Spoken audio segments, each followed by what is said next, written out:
So yesterday I had the pleasure to be at this fine castle, and we had a discussion group. So mainly it was Paul, me, and Grigory. There he is. And our topic was about capturing reality, which of course, as you saw in Paul's talk, he's kind of the master of that. But so we were thinking, so we made this big mind map, and if I understand correctly, then you can download these mind maps later. So, and there are many points in this, so now just I want to explain some of the important points in there. So you have this nice color coding, red, green, blue. So it means we have, we found three main things. So you can see, so I always now cut out some parts of the mind map and speak about those. So, so the first thing is what. So what do we want to capture when we talk about capturing reality? Then applications, so how would you use these captures? And then challenges, so what are the limits at the moment and for the future, because some things are very difficult. Okay, so let's go these in a row. So I think it's blue, green, red. So let's start with what. So what do you want to capture?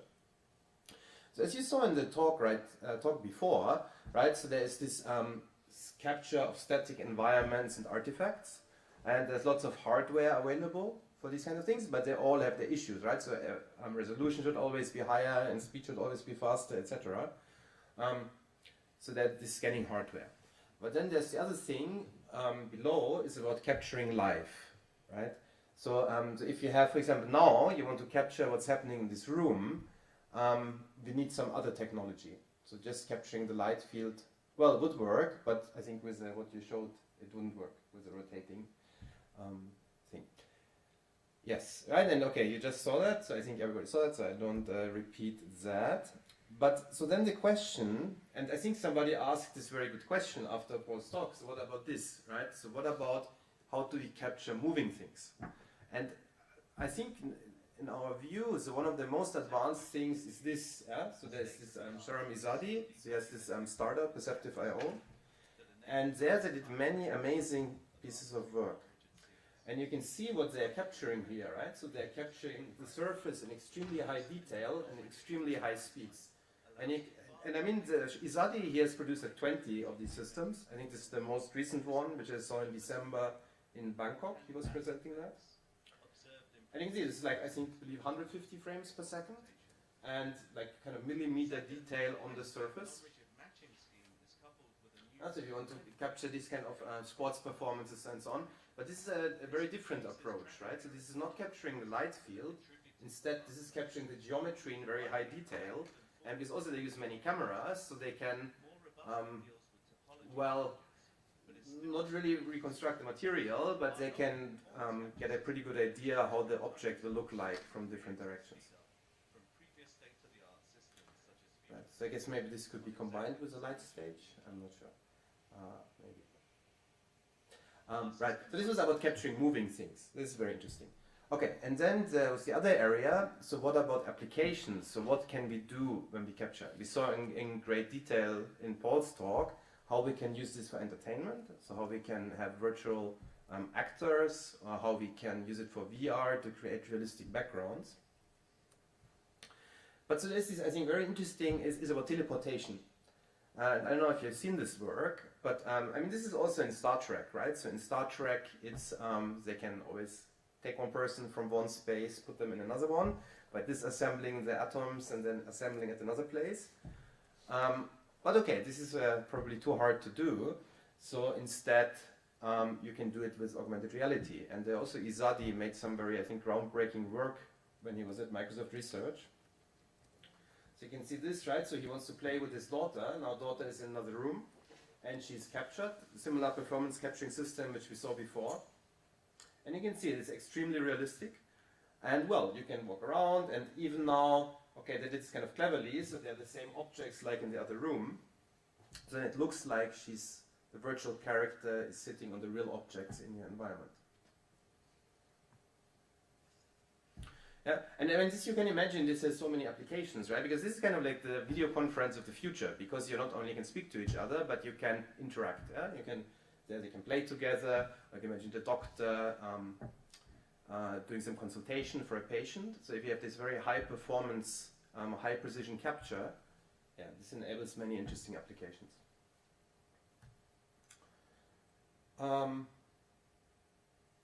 Then about here, so because then first we were talking about what we want to capture, and then we were talking about kind of applications, and there's something connecting these two. Because now there are all these digital assistants like Alexa and so on, right? But now if you imagine that you can capture in very high precision, I think it's possible in the future, right? I mean, I put some box here on the table, and this box will capture the light field of everything, and also what I'm doing all the time. But then this information, right, you can feed into some deep learning thing, and this deep learning thing could understand what am I doing wrong. Yeah? So maybe now I'm tired, and I don't know, I don't do enough eye contact with the audience, something like this, right? So there could be some very intelligent tutoring. And this is also interesting because this is also shown in one of the holoportation videos. Alright. So normally I don't use PowerPoints for presentations, so I don't know how to do it. Okay, but I guess first I need to do play. Yes. Because there's one very good illustration in this video. And this is this, right? So, I mean, this is a couple and they want to learn dancing, so they teleport some dance instructor into their living room. Then the dance instructor, okay, watches them, then they do something wrong, and then they can do something very interesting, right? Because then they can step back and then it can be played back how they were dancing. Right, so I think this is very conceivable in the future that this will be possible, right? That maybe at the end of the day, my personal assistant will tell me, okay, this is the situation today, you didn't act good, and instead you should have acted differently. And then maybe the interface is something like this, that I can look at myself, how I was acting, and what I did wrong, all right. Okay, and then there's the third area. So third area was about challenges. And now when it's about capturing reality, the one question is, what is reality? And okay, this is a whole talk by itself, I think. But so it's very interesting. And I think that I saw in December last year, I saw the very interesting keynote at SIGGRAPH Asia. So this was by Michael Cohen, who's the director of computational photography in Facebook. And in this keynote, he was speaking about, yeah, well, what's the future of photography? And it's not only photography. But during this talk, so he was speaking about now what's related to here, about two things. So he was speaking about how can we validate reality, and he was speaking about objective versus subjective reality. Because there's this, right? So on the one hand, you have the very 100% objective capture. So I believe in the things Paul was doing when he was capturing President Obama, then he was really trying to capture Obama as objectively as possible, right? So really, what are the light waves bouncing off his face, and what are the microstructures on his face? So he wants to try to capture this very objectively. Now the question is, always the viewer becomes part of the experience, right? So because now I think in this conference there are many French people, but also there are many Japanese people. So I think that and now I'm living in Japan, so I know a little about that. So I think the perception is very, very different. Yeah? So I think in France, or I'm German, so I think same, the more you discuss, the better, right? If you're in a class and the teacher asks, please discuss, then everybody would be very happy to discuss. In Japan, it's the opposite. So in Japan, for example, question, yeah? If after this there are questions, and you ask many questions, in Japan it would mean I'm a bad speaker, because I didn't explain clearly enough. I think Europe is opposite. If nobody asks a question, it means my talk was too boring, right?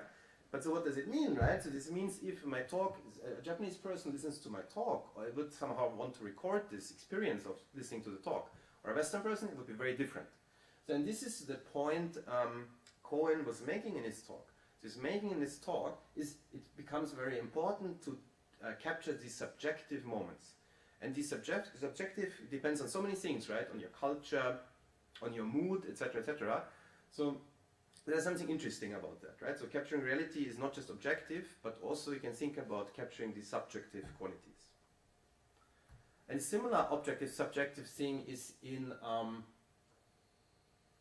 so because there's interesting things. So if you look at the very old paintings, right, then these are very well, not so realistic, right? So not objective, right? Because this is some painting, so it's not really that this animal looked like that, right? So it's in a way more subjective. But then as technology progresses, so maybe in the 1900s, they started taking photos. But at that time also they didn't have a good capability to fake photos. right? So if you look later, I mean, now I think every photo you see probably has some digital filters applied to it, right? And is it really, yeah, I mean, I don't know, I've worked for Canon for a while, and there are many technologies in your camera which make you look better. Because if your camera makes you look better, you will be more happy with the camera, right? So, and this is, I think, not so widely advertised, but it's clear, right? This is better if you take a photo of somebody, that the face will be detected, and the kind of blemishes and so on will be kind of like a small Photoshop filter, so to speak, will be applied to your face, of course. So, but okay, so but there's this time around 1900, so this was probably kind of objective, the photos, right? Because there was no technology, not enough technology to do these manipulations. Okay, but then it's good, right, if we don't have manipulated photos, right? So how do we do that? And now what Cohen was suggesting is something like a blockchain for media, because you can imagine that if you have a camera and the moment you take a photo, right, your photo could be digitally signed and fed into some blockchain mechanism. So it means at that moment it's like a verification that you really took that photo at that moment, at that place. Okay, then, okay, this is now almost the end. So there's, because now I spoke about, so these are the challenges. Okay, so challenges. So capturing reality, because so far now we only talk about visual capture. And there's this nice thing, it's called the panoptic function. So now we heard a lot about light fields today, and the panoptic function is even more powerful, because the panoptic function also considers the distance.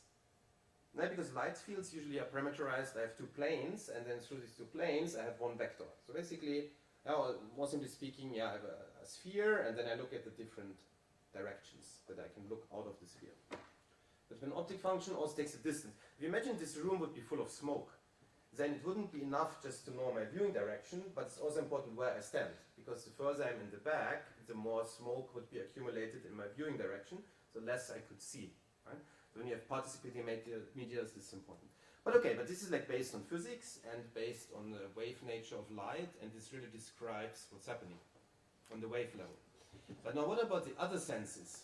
Like, for example, what about smell? Like, is there something like a panoptic function for smell? So we don't know, because we are not the experts on smell technology, but I don't know about that. And I mean, what about audio? I guess audio probably, it could be, because in a way, like audio is very related to light, right? So it's also just electromagnetic waves. So probably, yeah? So probably we could apply something like a panoptic function to audio. But to smell, it's already not so clear, because it's, I think, also dependent on things like airflow in the room, for example. I think this has a very strong effect on the behavior of smell. And then the thing we discuss most, and I think which is most mind-boggling, is about touch. So imagine now we would like to capture the tactile things in this room, right? If now, 1 year later, I want to go back to this room, and now I want to simulate that I get angry and smash something, right? I don't know. So I smash it on the ground, and what would happen? So this would not be, but this would be very difficult, in fact. And I don't even know if there's a technology for that. Yeah? I mean, because there are projects which are about capturing the haptic properties of an object. And then typically what they do is that I have a pen, and then on this tip of the pen is a force sensor, and then I can tap at things and stroke at things, then I can record how this material responds to my touches. Is that you can get some limited capture of the material properties. But you could not, for example, let's say I want to capture at what force do things break in this room, right? So how would I do that, right? I mean, I would hit this increasingly harder, get some industrial robot, and at some point the table breaks. That means I would need to break everything in the room. So it's a much more difficult. But as I mentioned in my talk, right, so after vision, the next most important thing is touch. So I think it's a very interesting, important problem probably. Okay, so once we captured everything, then we can do funny things with it, right? So for example, one thing is we can do synesthesia, right? So this is when one sense can experience information that normally should have come from another sense, like seeing sounds and things like that. So, but in order to do that, first we need to capture all the sensory channels. Then also there's something that, I mean, no matter how good we sample, there will always be some missing data, right? So it's just Shannon's sampling theorem. And then we need to fill in some gaps. And how do we do that? Well, so now deep learning is very promising in many things, so maybe it can help us out there as well. And then here, I think there was some discussion about, so yeah, now these things which we cannot measure easily, or cannot measure easily non-destructively, so how would we do that? And then probably simulation is very important, right? Because if I do some FEM simulation, I get a pretty good idea about materials and how they would act under stress and forces.